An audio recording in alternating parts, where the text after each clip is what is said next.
vocês? Mais uma vez estamos juntos aí, professor Wellington falando aqui.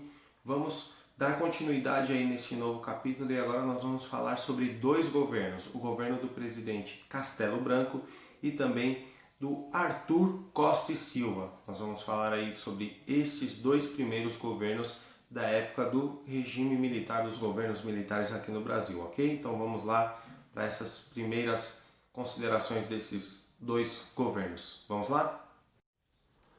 Vamos lá então, galera. Agora nós vamos falar aí sobre o governo Castelo Branco, né? Que acontece de 1964 até 1967. Então é importante nós lembrarmos que o golpe militar que ocorreu no Brasil em 64 fez parte, né, de um período em que o esgotamento dos governos populistas aqui na América Latina estava evidente. Então, no lugar desses governos começa a surgir uma onda de militarismos, né? E esse militarismo vai tomar boa parte das nações da América Latina. No mundo, nós estamos vivendo aí o auge da Guerra Fria, né? E o Brasil, o golpe aí militar derruba o último governo dos populistas, ok? Então, assume uma junta militar, o comando da nação, e ela era formada pelos ministros das três forças armadas, né? Então, imediatamente após assumirem o comando da nação, iniciaram os trabalhos de uma estabilização do regime. Então, uma das principais ações nesse período aí foi a edição do Ato Institucional número 1, que, entre outras coisas, determinou a eleição indireta do futuro presidente, além da possibilidade de cassação de qualquer pessoa que fosse considerada suspeita, ok? Com essa imposição aí, houve inúmeros políticos, né, que acabaram perdendo o seu mandato e somente aqueles que eram favoráveis a esse novo tipo de governo foram mantidos nos seus cargos. Então, dessa maneira aí, o Marechal Humberto de Alencar Castelo Branco foi eleito aí o primeiro presidente do período militar, né? Então ele assume a presidência do Brasil. A administração de Castelo Branco vai ficar marcada pela criação do Banco Central, do Fundo de Garantia por Tempo de Serviço, que é o FGTS. E também no seu governo, as comunicações nacionais foram integradas com a criação da Embratel. E quando nós falamos sobre economia, ele lidou, né, com os efeitos nocivos de uma alta inflacionária, estabeleceu então uma reforma monetária com a implantação de um novo padrão monetário que ficou conhecido como Cruzeiro Novo. E na tentativa de controlar essa questão de processo eleitoral, em 1965 havia dado uma expressiva vitória, né, aos partidos de oposição. Então o presidente Castelo Branco decide editar aí um novo ato institucional que fica conhecido como ato institucional número 2, que estabeleceu aí o bipartidarismo. Então, a partir deste momento, todos os eleitores passariam a dispor de apenas duas opções partidárias: ou a Arena, que era a Aliança Renovadora Nacional, que era o partido de situação, né? Ou o MDB, o Movimento Democrático Brasileiro, que era o partido de oposição. Já no ano de 1966, o governo editou novamente um ato institucional, o Ato Institucional número 3, segundo uma das determinações que havia neste ato. Os governadores deveriam ser eleitos por colégios eleitorais formados pelos deputados de cada estado, e os prefeitos das capitais dos estados deveriam ser indicados pelos governadores de seus estados sem eleição. Todos eles seriam indicados sem eleição. Dentro dos dois partidos, o povo continuou tendo a opção de escolher seus representantes legislativos, né? Então, os vereadores, os deputados, os senadores, e por sua vez poderiam ser cassados, né, a qualquer momento. Então, esses deputados aí, senadores, vereadores, eles poderiam ser cassados a qualquer momento.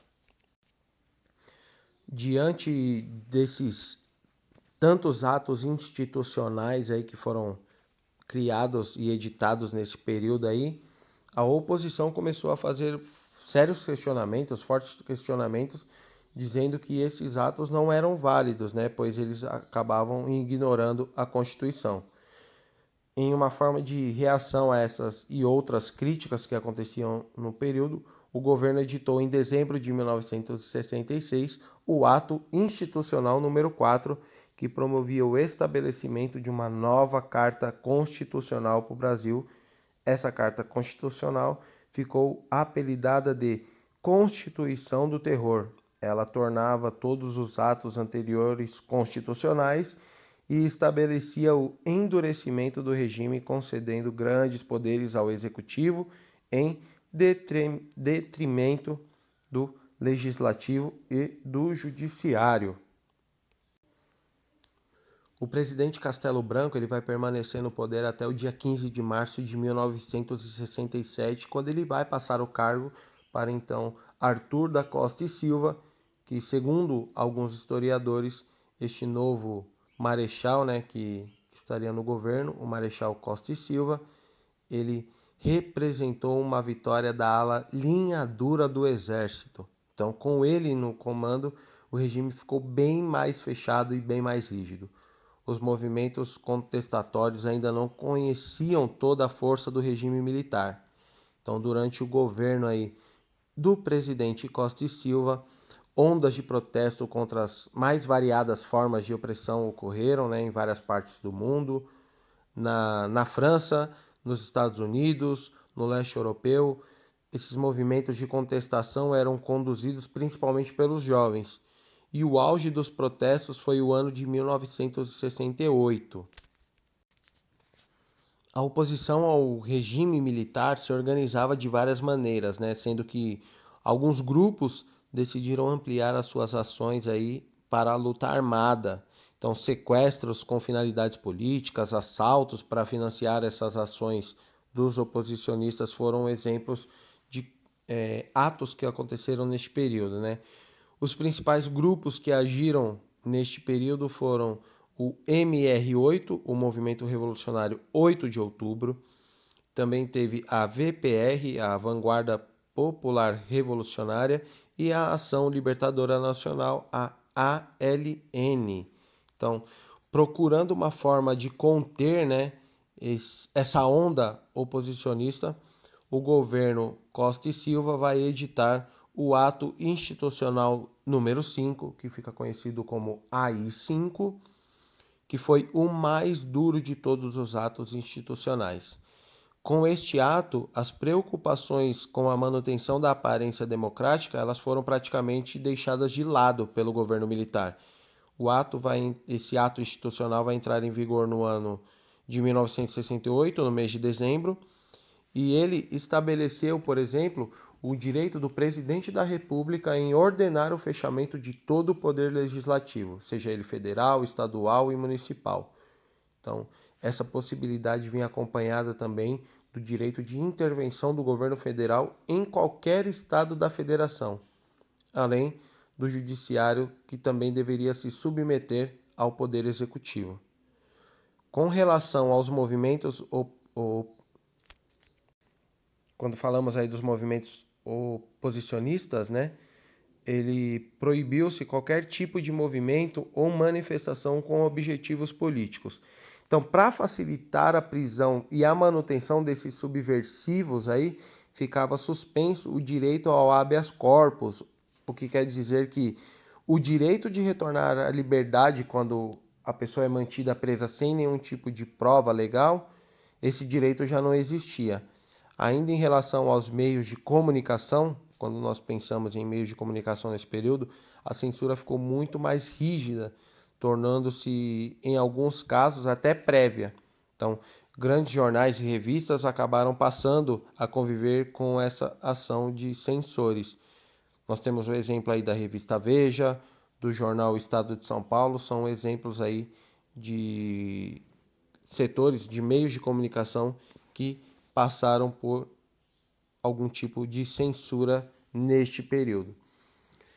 Em agosto de 1969, o presidente Costa e Silva sofreu um derrame e foi afastado da presidência. E em dezembro de 1969 ele acaba falecendo E ao invés do vice-presidente dele, Pedro Aleixo, que era um civil, assumir a presidência, uma nova junta militar tomou posse até que fosse escolhido um novo presidente. Essa junta vai governar o país durante 2 meses. Nesses 2 meses aí que nós temos essa junta militar no governo, vai ocorrer um dos mais impressionantes atos dos oposicionistas, né? Que é o sequestro do embaixador dos Estados Unidos, o Charles Eubrick. As exigências que fizeram para a libertação de Charles Eubrick, do embaixador, né, era que fosse incluída a libertação de presos políticos. Não encontrando uma outra forma, né, o governo atendeu e soltou cerca de 15 presos políticos aí em troca da liberdade do embaixador americano. Então, as notícias que falavam desse episódio aí, né, começaram a se espalhar pelo mundo na época. Aí quando nós avançamos um pouco mais em 1979, o político, né, e oposicionista Fernando Gabeira, que era um dos mentores do sequestro do embaixador, ele escreve o livro O que é isso, companheiro? É uma frase que era muito utilizada pela esquerda oposicionista da época, e nessa obra ele retratou um pouco da sua vida, né, ativista, além de falar também sobre o relato detalhado de como o sequestro do embaixador americano ocorreu. Então, é um período da nossa história aí bem movimentado, esses dois primeiros governos que nós estamos vendo dos militares, tanto o governo Castelo Branco quanto o governo do presidente Costa e Silva. Galera, acabamos de ver aí esses dois governos, né? Muitas criações de atos institucionais aí neste período, foram 5, né? Sendo o último o mais duro de todos.